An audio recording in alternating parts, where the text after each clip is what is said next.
আমার ছোট বোন যে সময় বিয়ে দেই 2003 সালে, তো আমার আগের দুই বোন, আমি তখন একটু বুঝের,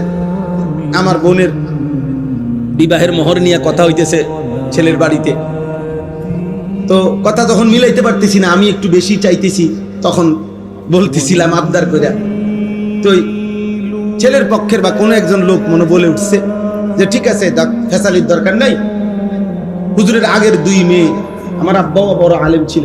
আগের দুই মেয়ের যেই মোহর দিছে আমরাও এটাই দিব। হ্যাঁ, এরপরে এটা বলতেই আমার আব্বা আমারে দিছে এবার দম, এই বেটা তুই ফুলানি মানে করে যা, বেশি ঝামেলা করস, ঠিক আছে আপনারা যেটা কইছেন এইটাই, মানে আপনারা কোনটা কইছেন এতক্ষণ, তো তারা বলছে 1 লাখ কত জানি মনে না কি 1 লাখে ধরেন মনে নাই আমার,